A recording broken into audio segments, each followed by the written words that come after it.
16 वर्ष की अवस्था के पहले संकट सोमवार का 16 सोमवार का प्रसाद हाथ की हथेली में आ गया और उसको आपने भूल से भी खा लिया।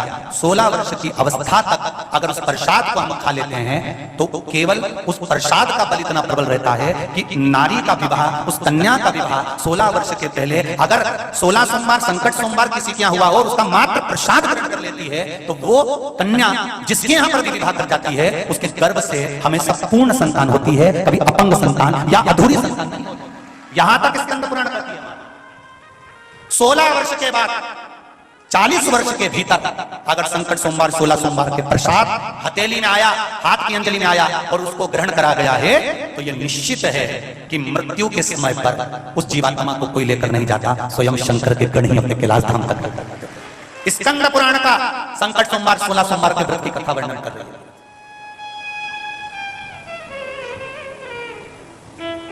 बहुत ध्यान दीजिए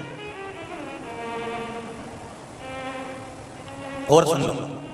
40 वर्ष से लेकर 72 वर्ष के भीतर कभी कहीं 16 सोमवार, आज के जमाने में तो 16 सोमवार का उद्यापन होता है, तो 16 सोमवार के उद्यापन में खूब पूड़ी सब्जी भजिया पकोड़ा सब बनता है, थाली में सब कुछ दे दिया जाता है, थाली में ही संकट सोमवार 16 सोमवार का प्रसाद रख दिया जाता है। और ये प्रसाद का अपमान है। 16 सोमवार हो, संकट सोमवार हो, चाहे पशुपति व्रत हो, पशुपति व्रत का भी आप एक भाग अगर घर में लेकर आए हो तो उस भाग को भी अगर हमें ग्रहण करना है तो पहले अपनी अंजलि में थोड़ा सा भाग, अंजलि में क्यों डाला जाता है, इस हथेली में ऐसा क्या है, इस हस्त में ऐसा क्या है कि अंजलि में ही चरणामृत पंचामृत प्रसाद ये सब अंजलि से ही ग्रहण करने का क्यों, चम्मच से क्यों नहीं टपकाना? चम्मच से भी तो टपका सकते हो।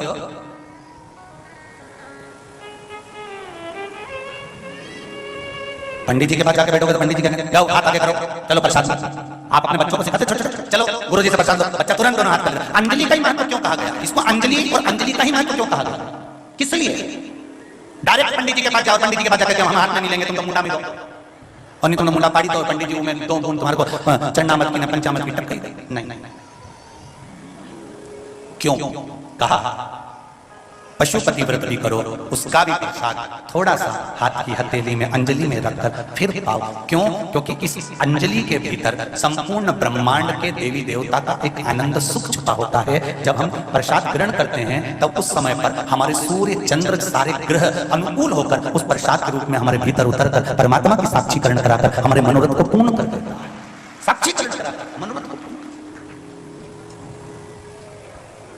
अंजलि में दे दो।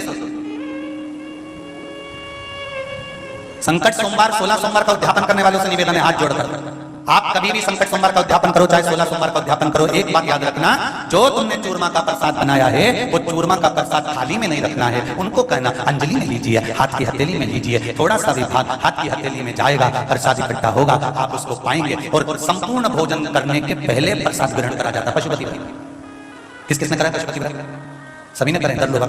पशुपति व्रत का नियम है कि भोजन ग्रहण करने के पहले पशुपति व्रत का प्रसाद ग्रहण करा जाता है। उसी तरह संकट सोमवार 16 सोमवार का व्रत का प्रसाद, उद्यापन का प्रसाद भी सबसे पहले प्रसाद मुख में जाना चाहिए, उसके बाद पूड़ी भजिया पकोड़ा जो भी बना ये उसके बाद जाना चाहिए। पर अपन तो कह देते हैं तुम चालू तो करो, मैं प्रसाद लेके आइए, तुम चालू करो, और फिर प्रसाद आता है, फिर उसको दिया जाता है। ये सृष्टि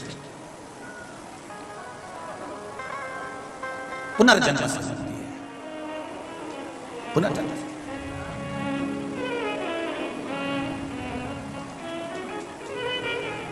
बड़ी दूर से